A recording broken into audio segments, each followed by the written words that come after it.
Москвы в Уфе и проуфу.ру представляет рубрику «Говорим по-башкирски». С августа 2016-го мнение каждого слушателя «Эхо Москвы» в Уфе может быть услышано, голос учтен, а сообщения прочитаны в эфире любимой радиостанции. Теперь после 9 утра слушайте «Уфимский разворот». Да не просто слушайте, участвуйте! Здравствуйте, в эфире действительно «Уфимский разворот», у микрофона Максим Курников, и многие наши постоянные слушатели знают, что мы иногда устраиваем дебаты, точнее мы называем это клинч, на как раз просторах утреннего эфира. Я скажу, что сегодня мы тоже решили провести такой клинч, и тема сегодняшней программы это преподавание башкирского языка в школе. Обязательным оно должно быть или добровольным? У нас в гостях педагог-психолог, член Совета Конгресса башкирского народа Валиахмед Бадридинов. Здравствуйте. Здравствуйте. И консультант Комитета по защите прав учащихся и родителей Башкирии, блогер Лина Серегина, в общем, не в благосфере Галина Лучкина. Здравствуйте. Здравствуйте.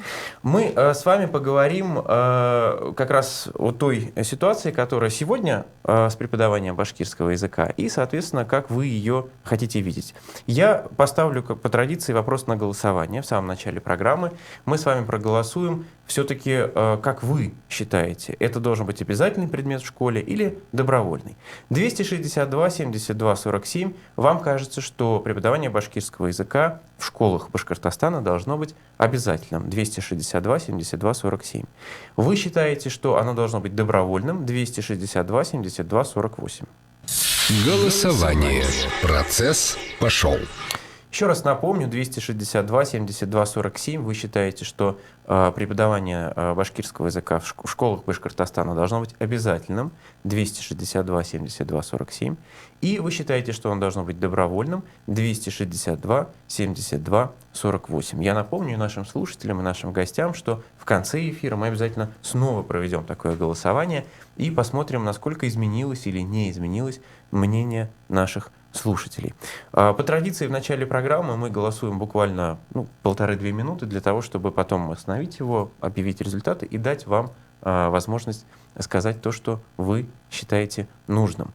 Голосование идет, и я вижу, оно довольно активное. Спасибо всем, кто участвует в этом голосовании. 262 72 47 вы за обязательное преподавание башкирского языка в школах Башкортостана. 262 72 48 вы за добровольный вариант изучения башкирского языка в школах Башкортостана. Осталось для голосования последних 10 секунд. Если вдруг надумали голосовать, то скорее. Те, кто не успел проголосовать сейчас, успеют проголосовать в конце программы. Еще раз я проанонсирую на то, что мы будем это делать. Останавливаю голосование. И результаты у нас следующие. Ох, как красиво легли цифры. Нет, все-таки падают еще голоса, и я думал, что будет ровное число. Но нет, придется округлять. 76% наших слушателей считают, что добровольным должно быть изучение языка в школах башкирского. 24% считают, что башкирский язык нужно обязательно изучать в школах Башкортостана. Посмотрим, как изменится или не изменится эта позиция по итогам эфира. Первым у нас слово по традиции получает тот, кто в алфавитном порядке просто, да, у кого фамилия начинается на букву, которая в алфавите стоит раньше. И в этой ситуации это как раз член Совета Конгресса башкирского народа Валиахмед Бадридинов. Расскажите, почему вы считаете, что башкирский язык должен обязательно преподаваться в школах? Действительно, вопрос в настоящее время является одним из самых сложных вопросов в области образования Республики Башкортостан. И не только, а вообще во всех национальных республиках Российской Федерации. Лично я имею опыт педагогической деятельности более 25 лет во всех звеньях сферы образования, начиная с начальной школы, кончая вузом. И будучи еще к тому же детским психологом профессиональным, хочу сказать, что билингвизм и полилингвизм, или двуязычие и многоязычие, является для развития интеллекта ребенка и личности в целом великим благом. Прежде всего великим благом, потому что, поймите меня, любой язык выражение нейрофизиологии, нейропсихологии – это нейронные связи, новые системы, которые образуются высшей нервной деятельностью каждого ребенка и так или иначе влияют на его общее развитие. И еще в 20-30-х годах выдающийся советский психолог Лев Семенович Выгодский писал, что многоязычие, в принципе, очень важное средство для общего развития ребенка. То есть, это, во-первых. То есть изучение, чем больше языков в детстве ребенок изучает, тем полезнее это для его развития, для его ментального здоровья. Конечно. И я всегда считал и считаю, что, вот, к сожалению, преподавание иностранных языков,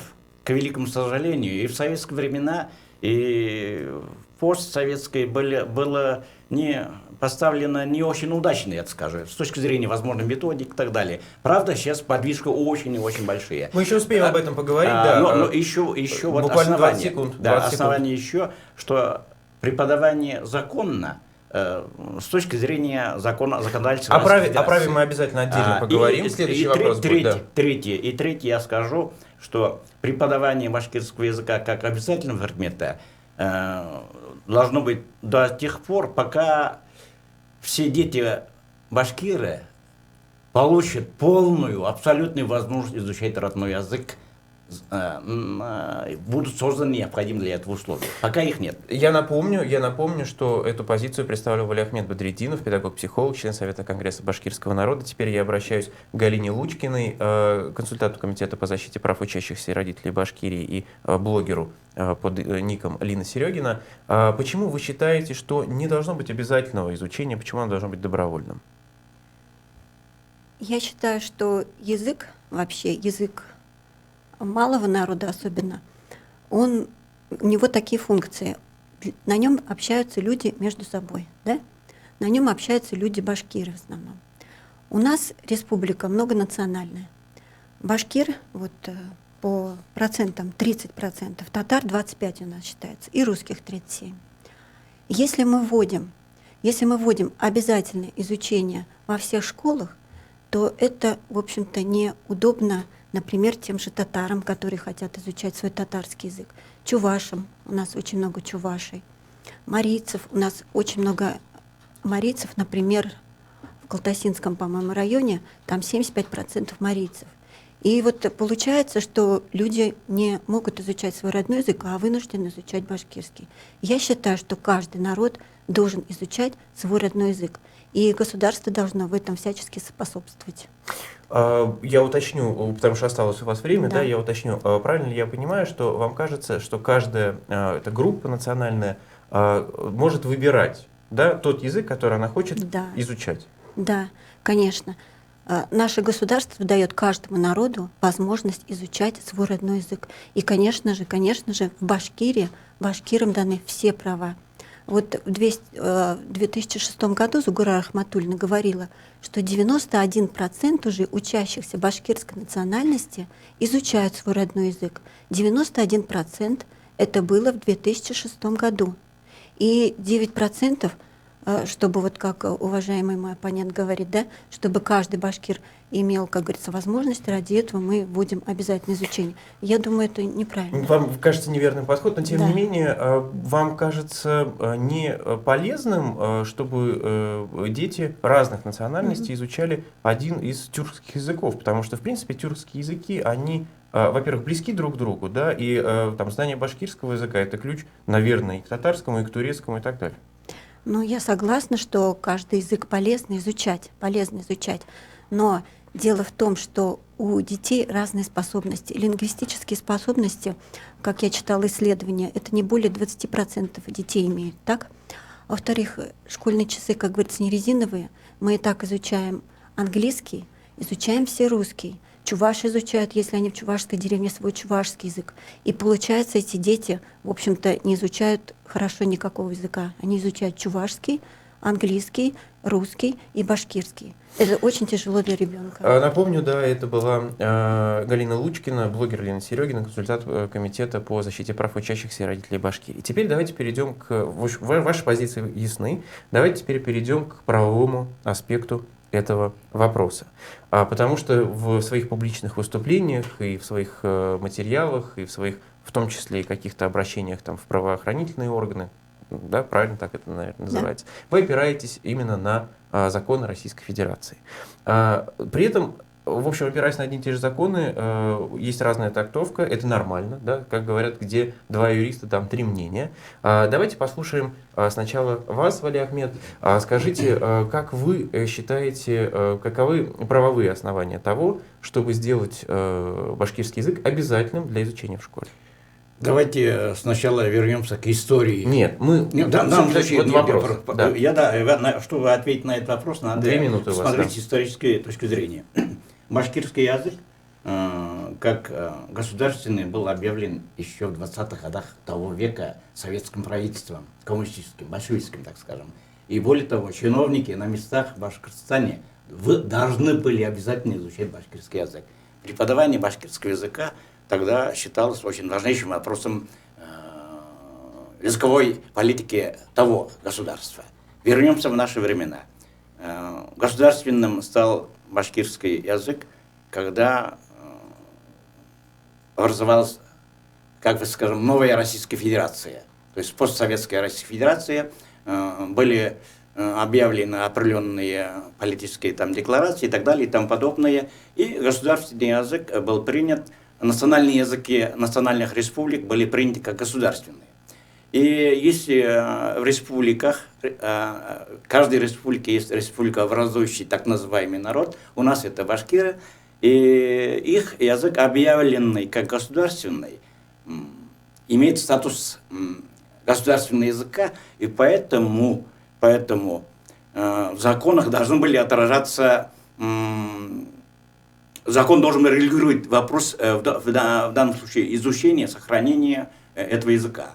И законы были приняты. И не только в Республике Башкортостан, а в самой Российской Федерации. Это закон об образовании, прежде всего Российской Федерации, значит, закон о языках народов Российской Федерации. И там однозначно сказано, что в национальных республиках может вводиться преподавание русского, извините меня, башкирского, в данном случае государственного языка, и татарского, и любого, в общем-то.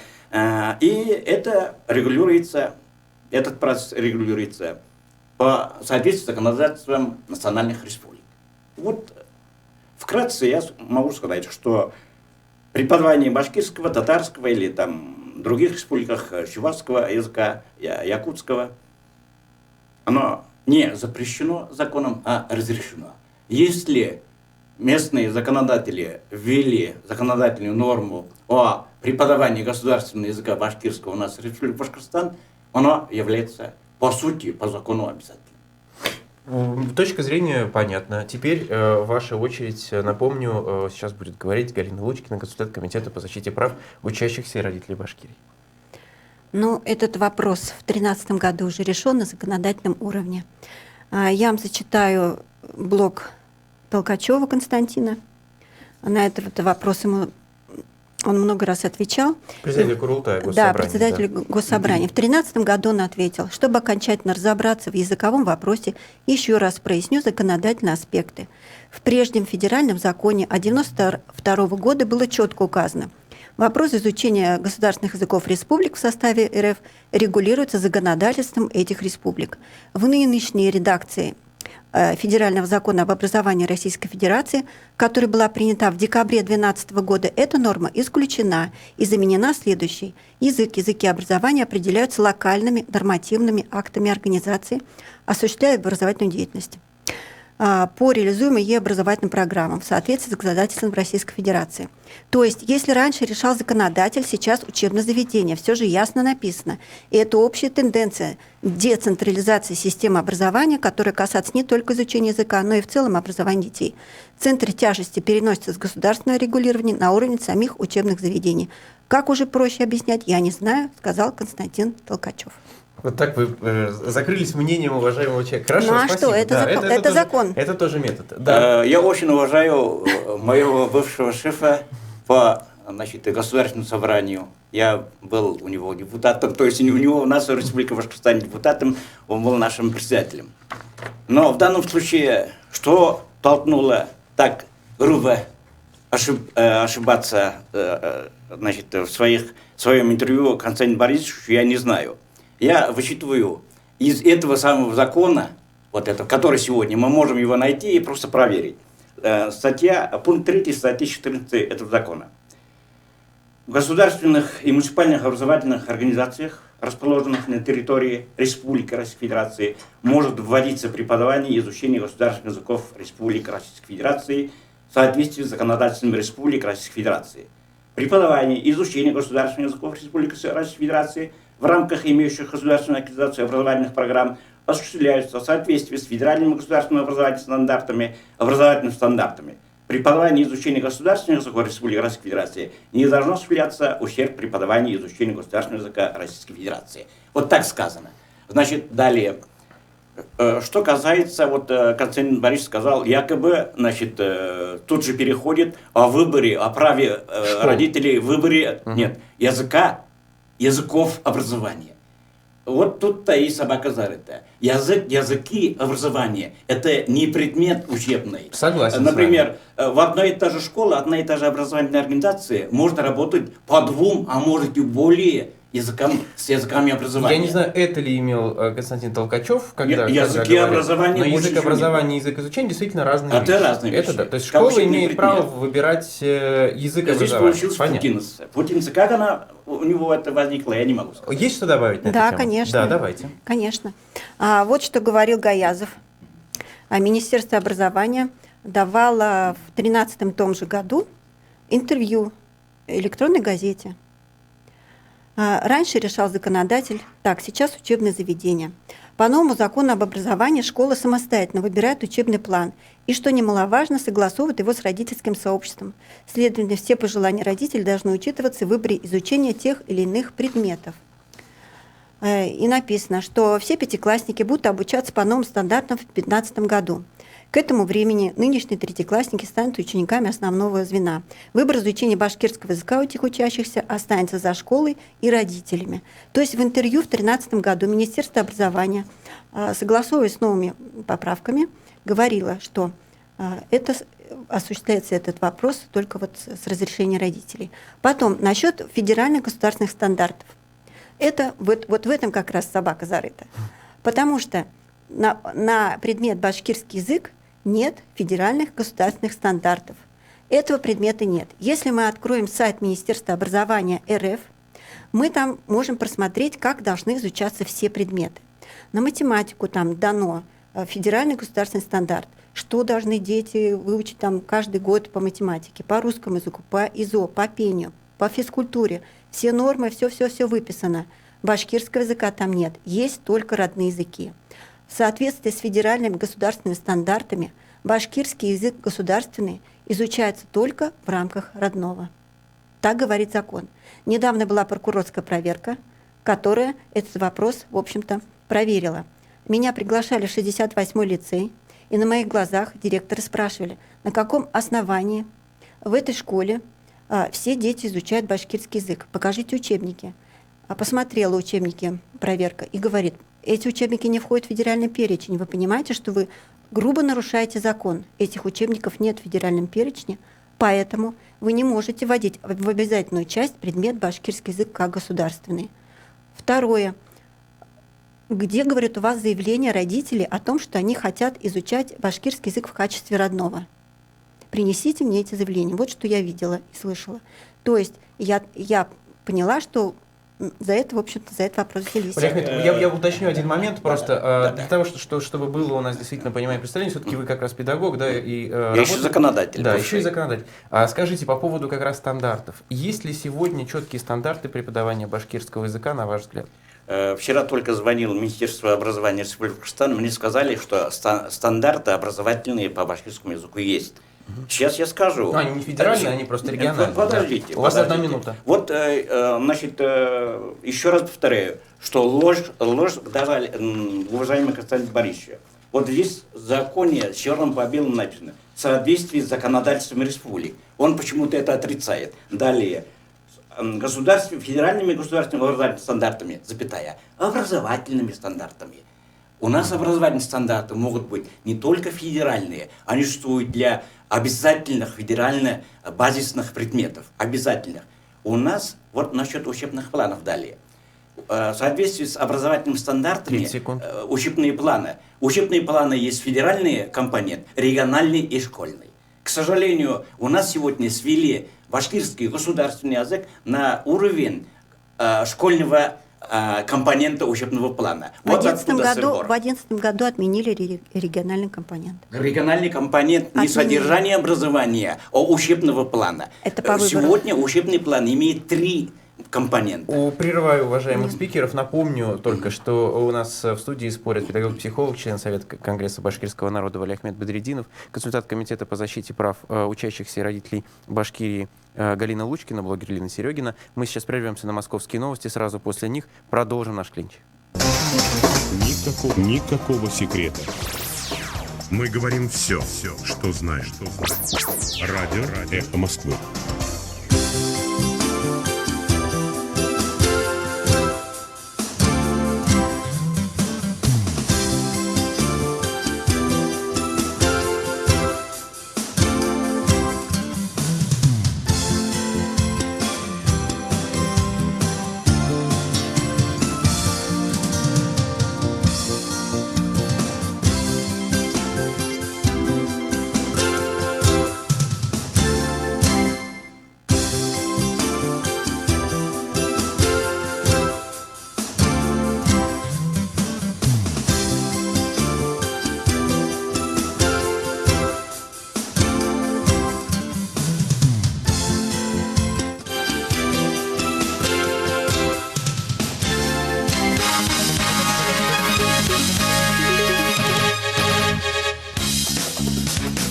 В Москве. Здравствуйте, в студии Алексей Гусаров. На Эхе новости. Курс фунта к доллару снизился более чем на 1,5% на фоне парламентских выборов. По данным экзит-полов, консерваторы теряют абсолютное большинство. Трейдеров беспокоит возникшая в связи с этим неопределенность. Лейбористы призывают премьер-министра Терезу Мэй подать в отставку. Президентский совет по правам человека предлагает отложить принятие закона о реновации. Это следует сделать как минимум на полгода, чтобы не усиливать социальную напряженность в преддверии президентских выборов. Правозащитники отмечают, что поддерживают программу реновации, но только если она будет реализована за счет внебюджетных средств и распространится на все регионы, где есть ветхое жилье. Сегодня законопроект о сносе домов в Москве будет рассмотрен Госдумой во втором чтении. Подозреваемая в разглашении секретного доклада о русских хакерах не признала свою вину, об этом сообщает CNN. 25-летняя реалити Ли Винер предстала перед судом в городе Агаста, штат Джорджия. По версии следствия, сотрудница фирмы, которая выполняет контракты для Пентагона, незаконно скопировала и отправила журналистам совершенно секретный доклад Агентству национальной безопасности. Как сообщают американские СМИ, в нем утверждается, что военная разведка России пыталась взломать избиркомы в США перед президентскими выборами. В Москве все подобные обвинения отрицают. 4 арабские страны включили ряд лиц и организаций, связанные с Катаром, в террористический список. В нем 59 человек и 12 структур. Такой шаг сделали Саудовская Аравия, Египет, Объединенные Арабские Эмираты и Бахрейн. А в списке оказались, как передает канал Аль-Джазира, крупные бизнесмены и политики, включая члена правящей династии Катара и бывшего премьер-министра страны. В перечень также включили известного в Египте богослова, одного из негласных лидеров движения «Братья-мусульмане» Абдуллаха Юсуф Аль-Кардави. Ранее ряд арабских стран разорвали дипломатические отношения с Катаром. О погоде в Москве сейчас 11 градусов, днем 18-20, переменная облачность, местами небольшой дождь. Алексей Гусаров, служба информации, Эхо Москвы. 3, 2, 1. Реклама. Всем привет, это Мансур Юмагулов, директор английского лагеря. Если вы хотите, чтобы ваш ребенок с пользой провел летние каникулы, отправьте его в наш лагерь. Английский язык в разговорной и игровой форме, спорт, мастерские, размещение в капитальных кирпичных корпусах, диетическое питание, охраняемая территория, круглосуточное медицинское сопровождение. И все это в получасе езды от города. Подробности на сайте campufa.ru и по телефону 26 66 133. По вторникам после 14:35 на Эхе Москвы в Уфе политолог Дмитрий Михайличенко рассказывает, как формировался правящий класс республики в советское и постсоветское время. Люди и события, повлиявшие на то, как и кто сегодня управляет Башкортостаном в серии программ «Конфигурация власти». Слушайте по вторникам в 14:35. По понедельникам после 14:30 в студию «Эхо Москвы» в Уфе приходят те, кто хочет сделать наш город красивее. Слушайте совместную программу «Эхо» и Центра современного искусства «Облака» «Парк искусств». Ведет программу Валериан Гагин. Телефон рекламной службы «Эхо Москвы» в Уфе 216 35 99. Будет реклама, будет и эхо. На то мы и партнеры.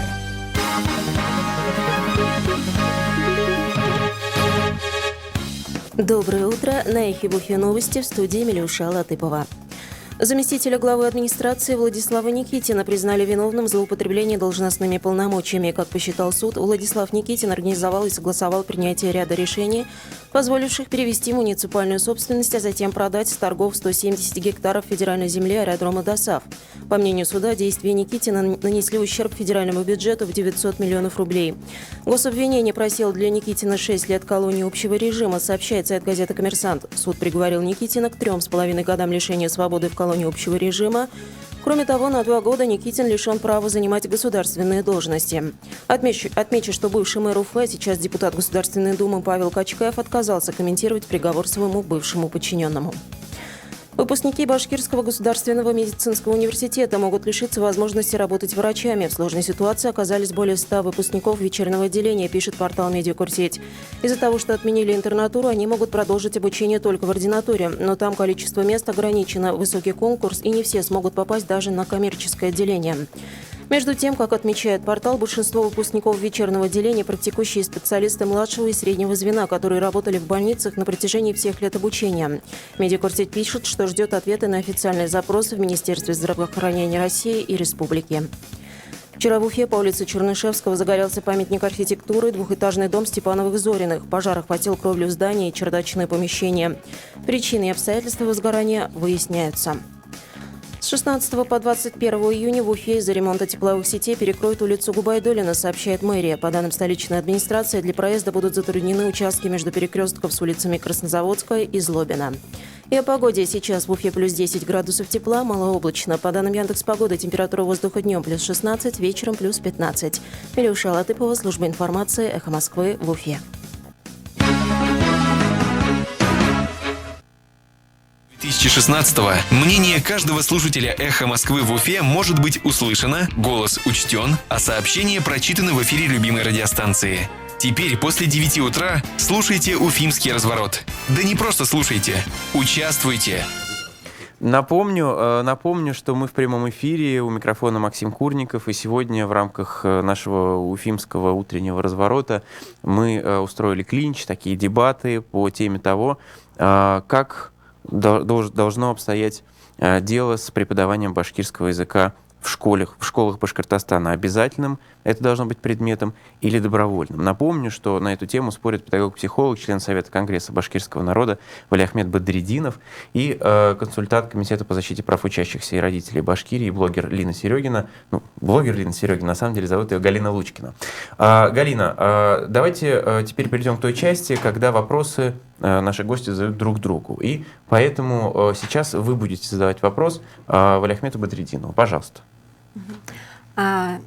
Что вы имеете в виду под словом билингвизм вообще? Вот вы говорите, что это очень полезно, да, для детей быть билингвами. Вы считаете, русский ребенок, который, например, или ребенок чуваш, или мариец, который живет в Башкирии, изучая 2 раза в неделю башкирский язык в обязательном порядке, он станет билингвом? Знаете, билингвизм просто-напросто на нашем родном русском языке это двуязычие. Конечно, каждый из языков может быть освоен ребенком на разном уровне. Если для русского ребенка русский язык является родной, с колыбели, то второй язык любой, не обязательно башкирский, может быть даже хинди, если он начнет изучать где-нибудь. Вот в Китае есть русский ребенок, который говорит там на 7 или 8 или 10 языках, в том числе на китайском. Показывали его в интернете, он там, наверное, 1 000 000 голосов получил, лайков. Я о чем говорю? Билингвизм – это не просто то, что как будто бы человек говорит на двух языках. Когда мы говорим о том, что у ребенка две нейролингвистические системы сложились, хотя бы на определенном уровне, и обязательно они взаимодействуют друг с другом в коре больших полушарий. И именно это, благодаря вот этому сосуществованию, это как будто как игра в шашки и в шахматы. Тоже своя система нейронная. То есть, правильно я понимаю, полезен сам процесс изучения, сам процесс изучения, не результат знания. даже, результат даже.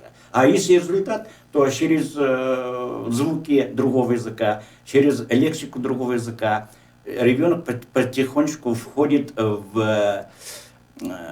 вовнутрь культуры и традиций другого этноса. Это очень важно. Прежде чем вы будете задавать вопрос Галине Лучкиной, я напомню, что это прямой эфир, и все наши слушатели могут задавать вопросы по СМС +7 927 304 1051. Мы как раз подходим к той части программы, когда вопросы буду задавать я, и если мне слушатели помогут, это будет прекрасно. Еще раз, +7 927 304 1051. Теперь ваш вопрос Галине Лучкиной. Уважаемая Галина Николаевна, дореволюционная школа царских времен была полилингвистической, то есть многоязычной. Изучали не менее чем 4 языка.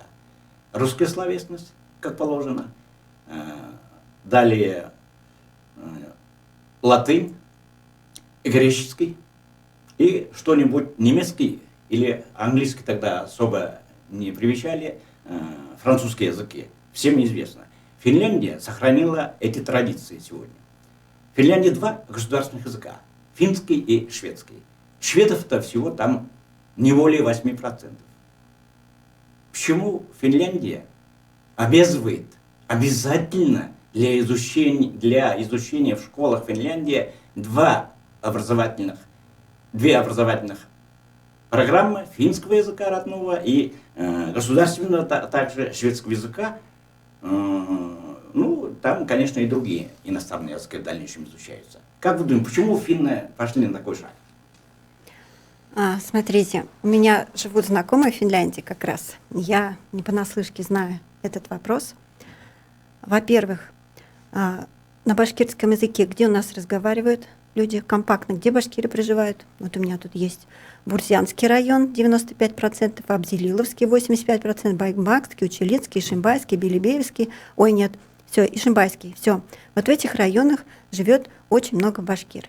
То есть для того, чтобы нам поговорить с башкиром, который хорошо общается на башкирском, разговаривает, нам надо поехать вот в эти районы. Финн, например, знает шведский. В принципе, он может поехать в Швецию и поговорить со шведами на шведском. Да, это немножечко разные вещи. Да?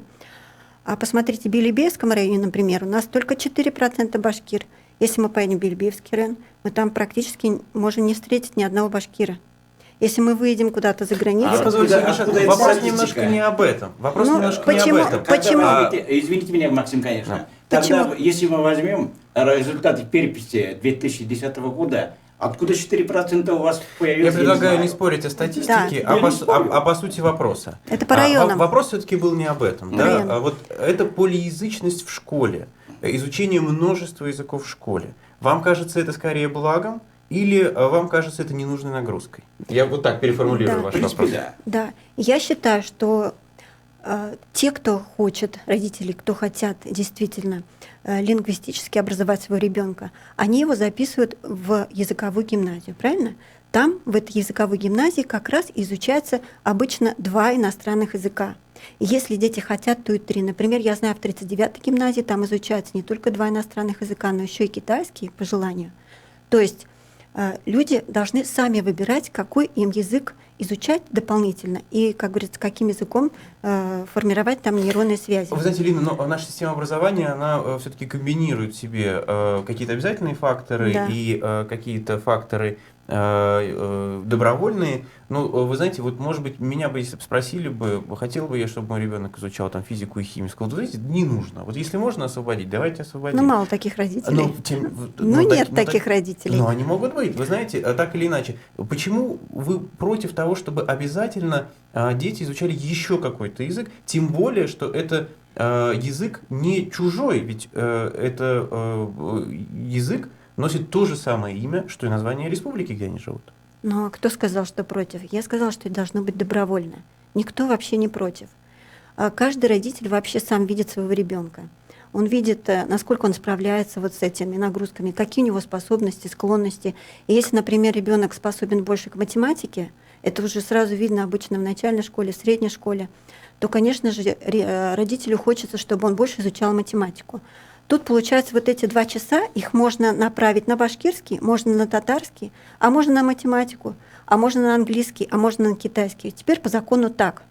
Но у нас получается в республике, что всех обязывают башкирский. Я считаю, это неправильно.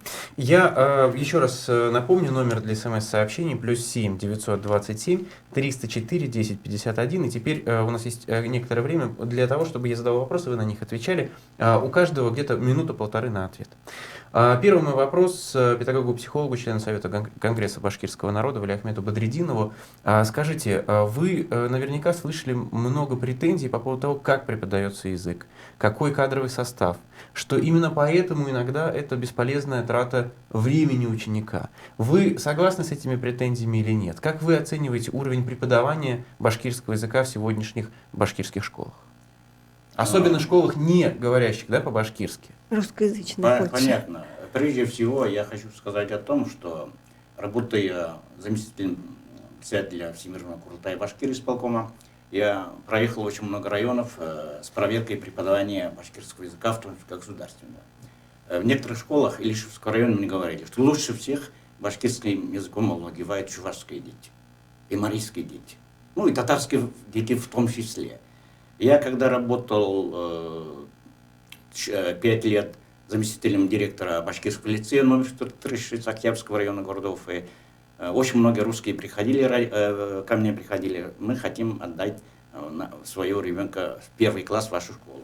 Хотя я их отговаривал, потому что очень тяжело будет ребенку с нуля начинать изучать башкирский язык, если вы не сможете помочь. Проблема существует в плане методик преподавания, концепции преподавания башкирского языка. Достаточно ли учителей башкирского языка? Учителей достаточно, предостаточно. Но я бы сказал о том, что здесь должны быть инновационные технологии преподавания башкирского языка, никто не спорит.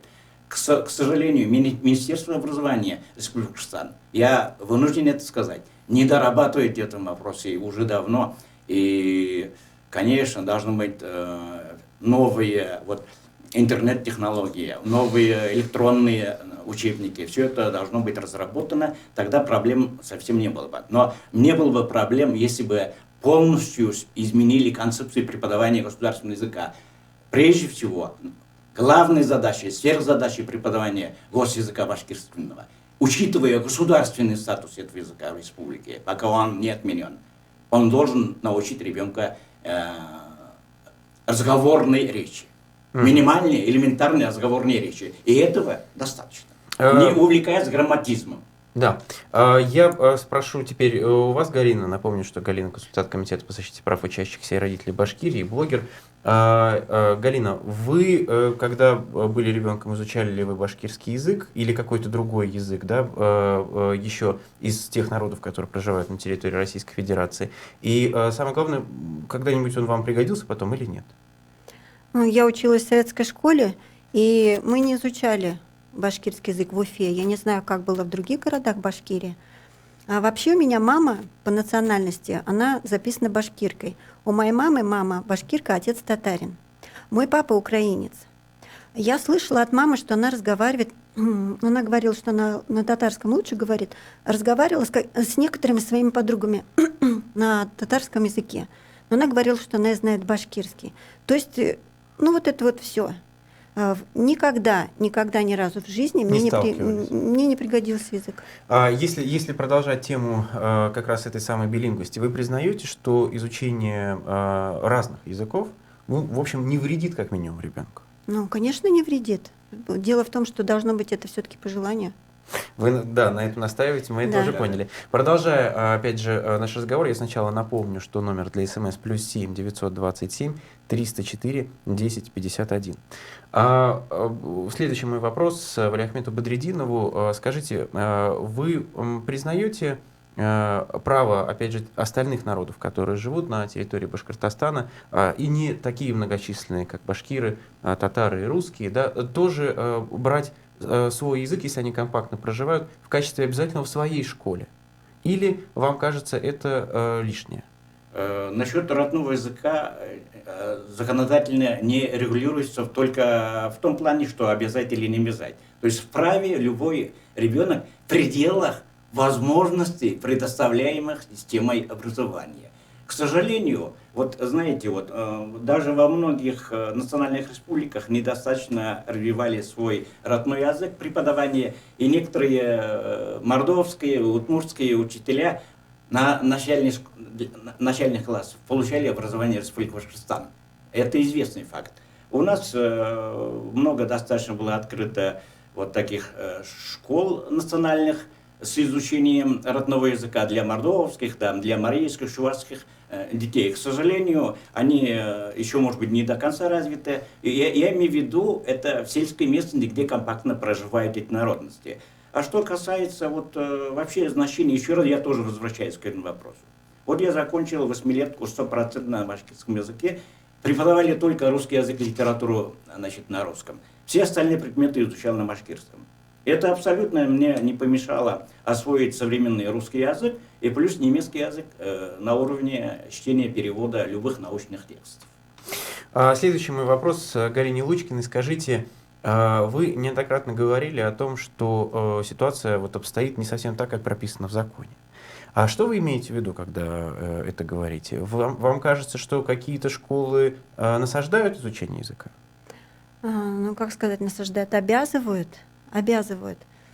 Не то, но что... они могут обязывать? По идее, по закону. По закону они не могут, не по-моему. И по мнению прокуратуры в том числе, по мнению прокуратуры, Обернадзора, этого не может быть. То есть башкирский язык как государственный входит в часть, формируемую участниками образовательных отношений. Вот у меня учебные планы, и здесь написано, что часть, формируемая участниками образовательных отношений, может вводить, в том числе этнокультурные потребности может обеспечивать, да, но эти же часы могут идти на увеличение учебных часов, предусмотренных на изучение отдельных предметов обязательной части. То есть дети могут изучать в эти часы любой предмет по закону. По закону это так. Тут никуда не деться. Но в школах на самом деле происходит так. Строго один, но в основном в школах 2 часа сейчас изучается башкирский. И отказаться от него никак нельзя. Более того, Министерство образования на протяжении вот уже 5 лет давало родителям, которые задавали эти вопросы, на официальном сайте на своем о том, что этот предмет не является предметом выбора. Не является предметом выбора. То есть Министерство образования, получается, обманывало. И сейчас или эта прокуратура, заблуждалась? Вряд ли заблуждалась. Я была, например, на приеме у Ганеевой, замминистра. Она говорит, что да, мы знаем эти законы, мы знаем, что он сейчас по выбору родителей, но мы еще не перестроились, видимо, люди еще не перестроились, и, видимо, там еще директора не все знают, но на самом деле это не так. Давление жесткое. Вплоть до того, что вызывают на комиссию по делам несовершеннолетних. Извините, и так Галина, далее. я очень хочу, чтобы вы успели давайте. свою точку зрения выразить еще вот на такую тему. Дело в том, что если мы отвлечемся только от ситуации в Башкортостане, есть и другие республики, другие области, где компактно проживают там люди каких-то национальностей. А у нас не компактно ведь проживает. Нет, есть. Я просто хочу отметить, например, по своему опыту знаю, в Алтайском крае есть районы, где, например, казахи живут не просто там большинством, а 100%, да? И у них школы были на их родном казахском языке. Да, сейчас по новому закону они не имеют права иметь школу на казахском языке. Почему? Потому что это не республика, то есть только национальные республики. Вот видите, как внутри республики, внутри Российской Федерации нет республики Казахстан, как мы понимаем. На ваш взгляд, как должны эти школы работать? Вот, чтобы понять, опять же, взгляд вас на ситуацию. Я считаю, вообще каждый человек должен иметь право, и государство должно предоставлять все возможности изучать родной язык. Это неправильно. Если, например, башкиры живут в Татарии, и они не имеют своей башкирской школы. Если башкиры живут в Челябинской области, они не имеют башкирской школы. Если татары живут, вот с Гура Вопрос не только изучения, а преподавания и на преподавания. этом языке. Как вы тоже вот смотрите, поддерживаете? мы замкнулись вот на этих национальных границах, да, мы считаем, что вот здесь вот надо всех обучать башкирскому языку. Вместо того, чтобы тому же башкирскому языку изучать всех башкир, которые живут не только в Башкирии, а ведь хотят башкирский язык изучать не только в Башкирии, башкиры. Они живут везде. Также и татары, также эти казахи. Они должны изучать свой казахский язык. Я напомню, что у нас заканчивается программа, и мы делаем голосование еще раз по теме, которую мы заявили в самом начале. Преподавание башкирского языка в школах Башкортостана. Обязательно или добровольно? Если вы считаете, что преподавание языка должно быть обязательным, то ваш номер 262 72 47. Если вы считаете, что преподавание башкирского языка в школах Башкортостана должно быть добровольным, то ваш номер 262 72 48. Голосование. Процесс пошел. Итак, если вы считаете, что преподавание башкирского языка в школах Башкортостана должно быть обязательным, то ваш номер 262 72 47. Если вы считаете, что преподавание башкирского языка в школах Башкортостана должно быть добровольным, то ваш номер 262 72 48. Я вижу, насколько активнее голосование во второй части, чем в первой. Спасибо большое нашим слушателям, которые участвуют таким образом в эфире. Приходят, кстати говоря, вопросы, но я поставлю пока еще вопрос, который двум нашим участникам по очереди, наверное, вам нужно будет ответить. Как вы считаете, в принципе, башкирский язык сегодня под угрозой того, что он будет утерян или нет? Увы, Максим, такая угроза реальна. Дело в том, что даже ЮНЕСКО в свое время, несколько лет тому назад, включил башкирский язык впервые в истории в список языков, которым угрожает исчезновение. Здесь очень много причин. Но правильно ли я понимаю, что вы рассматриваете как раз обязательное изучение как способ спасения? Мы все время уходим от статуса башкирского языка как государственного. И если он имеет сегодня статус государственный, то он должен быть обязательно введен региональным компоненты есть родные языки. Но в данном случае региональный компонент должен содержать обязательный государственный башкирский язык в соответствии со статусом. Валерий Ахмед, правильно ли я понимаю, что вы считаете этот статус как обязательного для изучения в школах, как способ спасения языка? Способ спасения, совершенно верно. К сожалению, сегодня преподавание государственного языка сворачивается. Галина, в свою очередь вас хочу спросить, и на эту тему в том числе есть СМС-сообщение. Понимаете ли вы, что теми, кто хочет спасти язык, ваша позиция воспринимается как такой толчок к исчезновению? Да, я это понимаю. Я хотела бы поговорить с каждым лично, кто вот так считает. Потому что я считаю, спасение в том, чтобы каждый изучал свой родной язык. И надо направить все вот эти средства на башкир, живущих не только в Башкирии, а живущих вообще по всей нашей стране и, возможно, даже за рубежом. То есть вот эти средства, понимаете, как язык сохраняется? Язык сохраняется только если на нем говорят в семье. Потому что это язык малого народа, да, согласитесь, он не межнациональный, нет, да, он язык образования, он язык семьи, можно так сказать. И поэтому этот язык должен сохраняться в семье. Вот на что должно быть направлено все усилия. Спасибо большое. Я напомню, что у нас идет голосование, и мы последние 30-40 секунд голосуем. 262 72 47, номер телефона для тех, кто считает, что башкирский язык должен быть обязательным для изучения в школах Башкортостана. И 262 72 48, номер телефона для тех, кто считает, что такое изучение должно быть добровольным. Как я и обещал, мы вот до конца этой минуты доголосуем и подведем итоги. Я уже вижу, что проголосовало очень большое количество человек. Тема явно не оставляет равнодушной наших слушателей. Пока я не подвел итоги, я напомню, кто был у нас в гостях и кто спорил по этой теме. По этой теме в нашей студии спорили педагог-психолог, член Совета Конгресса башкирского народа Валиахмед Бадреддинов. Он выступал как раз за то, чтобы этот язык изучался в школе обязательно. И консультант Комитета по защите прав учащихся и родителей Башкирии, член Комитета по языковой политике Собор Русский, теперь я могу просто давать, потому что остается время, Собор Русской Республики Башкортостан Галина Лучкина, она же блогер Лина Серегина, и я останавливаю голосование. И вы знаете, голосование у нас, несмотря на то, что в несколько раз более активное, у нас проголосовало большое количество людей, практически те же самые результаты. Да. Так всегда бывает. 20, да не практически, а в общем, ну, в десятых доли процента, надо сказать, отмечу, Валиахмед Бадреддинов чуть-чуть отыграл в десятых доли процента. Но если округлять, то примерно то же самое получается. 24% проголосовали снова за то, чтобы этот язык был обязательным, и, соответственно, 76% выступают за добровольное изучение. Спасибо большое нашим участникам этого спора, спасибо нашим слушателям, которые и писали интересные смски. Я обязательно гостям зачитаю их, потому что они были не с вопросами, а с мнениями. До свидания. Спасибо, до свидания. Мягкой посадки вашим